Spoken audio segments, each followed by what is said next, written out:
This is Jonathan Aguilar, 5th Pro Boxing Fans, joined by the manager of the top-ranked gym, Frank Stea. Frank, you're getting interviewed by everyone today. How's luck? Yeah, it's a bit of an international media day here at the top-ranked gym on Cinco de Mayo of all times. As you can see, I'm festive with my Cinco de Mayo gear on, and what better way than representing and celebrating Cinco de Mayo than what Mexicans love the most, and that's boxing. So how's it feel to be famous in Japan? You know, it's kind of hard coming to grips with my newfound celebrity over in the land of the rising sun, but it's something that I'm going to accept, and I'm going to do my best to capitalize. No, I'm not. No, nothing. It gets worse. You know, I don't know if you've seen. I made my professional modeling debut during the 40th anniversary of Hagler Hearns when we released, Top Rank released the new merchandise, and I was modeling it, and it had sold really well, so I have to pat myself on the back. And you know, I just want to give everybody hope. You know, if you're someone like my age in their 40s and you want to pursue a modeling career, just look at me. Man with a lot of strings to their bow. Right, Frank, you were there? Humble? We're not humble, John. We're not humble over here. Boxing isn't a humble man's sport. No, maybe not. But last night, Inoue and Cardenas, you were there. Give us your view on what happened. Oh, great fight. I knew from the get that Cardenas was going to be a tough opponent, and you know, even seeing the betting odds on it, I think he was plus 6,500. So bet 100, you win $6,500. I mean, you know, I'm team Inoue all day, but you know, even to throw $1 on something like that, just to have a little bit of a come up. So I'm kind of wondering. I want to hear some of the people that come into the gym over this week that say that they placed a bet on them and how excited they may have been. But no, the fight was great. Cardenas with the shock knockdown in the second round, and then in a way showing his balls basically, and going out there and just doing what he had to do to get the victory. He just was like, you know what, I might have been hurt during that shot, but now it's time to come in there and be a fucking champion and get this guy out of there. And that's exactly what he did. But Cardenas tried, and shout out to him and kudos to him. Did you fall asleep on Friday, or you managed to stay up for the boxing? So Friday I was in the gym. I had guys that were cutting weight that were fighting on Sunday, but I did watch on my phone, and I won't lie, the first fight of the night, Teofimo Lopez, Arnold Barbosa, two guys that I consider friends, fought each other. I took a little bit of a nap during that fight. I woke up. Another friend of mine, Devin Haney, fought somebody that I know pretty well in Jose Ramirez. I took another nap. Then I had to work. And then I watched the main event, which was a shocking result in Rolly Romero defeating, what was his name? Ryan Garcia. None of them fights were shocks to me. I thought all three of those fights were 50-50. I wanted Rolly Romero to win. Rolly is a dear friend to me, and I'm so happy for him. This is his moment. Knowing him, he may never fight again, and if he does fight again, he can fight whoever he wants right now. He's one of the faces of boxing. So congratulations to Rolly Romero. I'm proud of you. And on to the next. But yeah, no, definitely even that fight too. Besides just seeing my friend doing what he was doing. Up until Sunday, it was a boring weekend of boxing, but Sunday, I think, definitely made up for it. Do you still want to see Haney-Garcia rematch? No. No?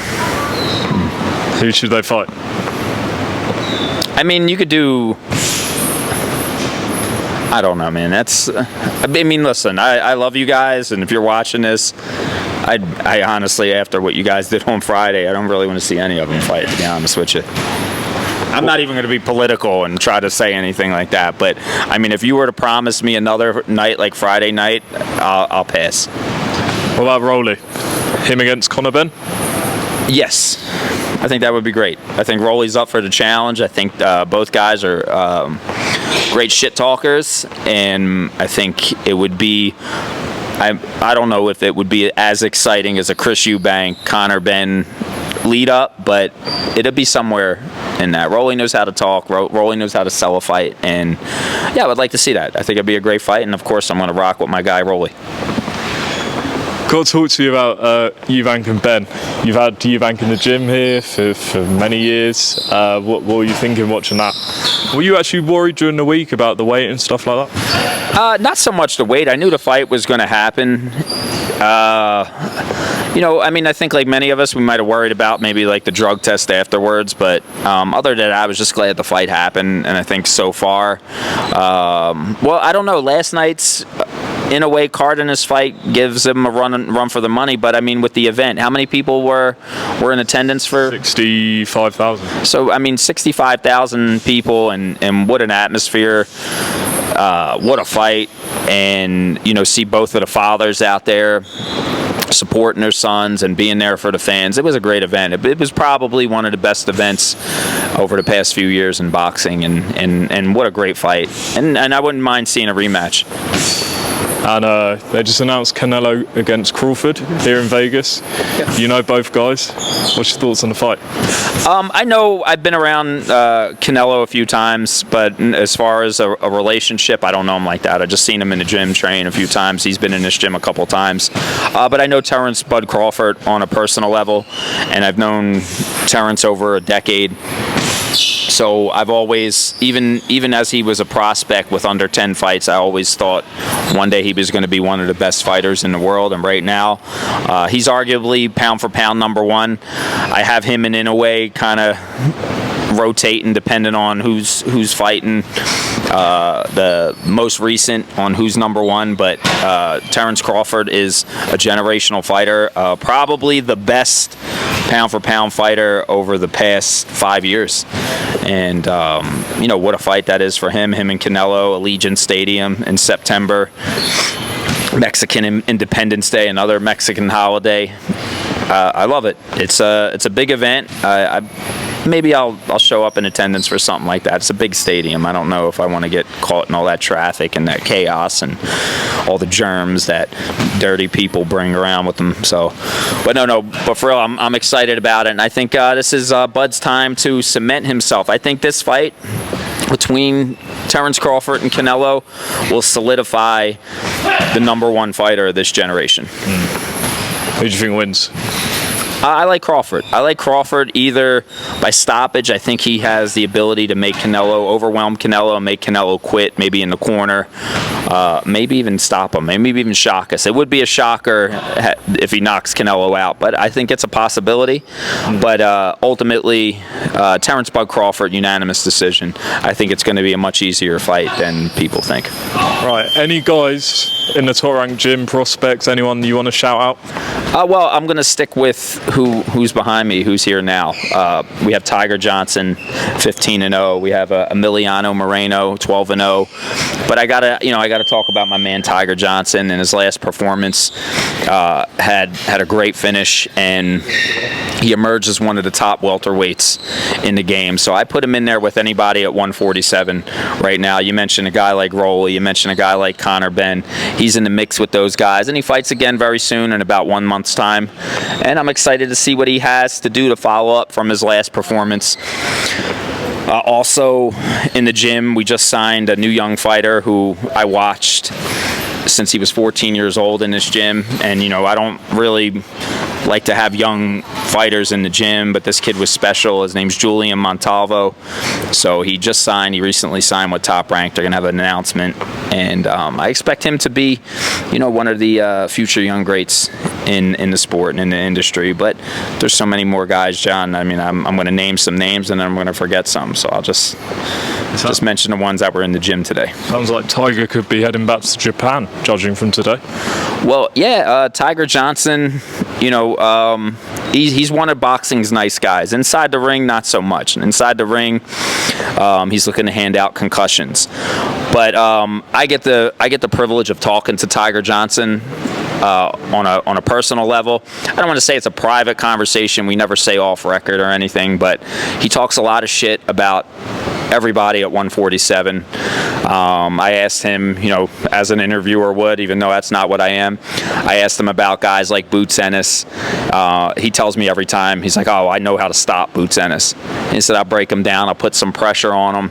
Tries to get fancy with me, he's going to eat this jab all night. And he said, at the end of the day, he feels he's going to stop him. Not a big fan of Mario Barrios. I know he thinks Mario Barrios is just a tall lump of shit. This is his words, not mine. Who's the other 147-pound champion? Brian Norman. Oh, and Brian Norman. Brian Norman is a stablemate at Top Rank, and that's a fight that can happen. And, he's, besides, never had anything derogatory to say about Brian Norman, except that if they were to fight, he's going to win by easy decision or knockout. And Jin Sasaki as well. He swears to me that Jin Sasaki does not stand a chance. He said the Tiger will let the claws out and basically decapitate him if they were to fight. Interesting. Right, Frank, last one. Yeah. You bringing back the YouTube channel? You used to do what I do, interviews and stuff? No, I used to do internet radio, which was podcasts before they were podcasts. So no, I'm not bringing that back. But I wouldn't mind standing in for you, or maybe be a special guest interviewer on your, or maybe even just a correspondent. I wouldn't mind joining PBF and just taking over the world. It's the best channel in the world, and I'm happy to be on. I'm honored and I'm thankful for you, John, and I'm honored and thankful for all you boxing fans and critics out there. Keep talking your shit. Keep buying tickets and merchandise. We depend on you. We love you. Thank you so much for supporting this beautiful sport. There you have it. Frank Stea, always a pleasure. My man, Appreciate you.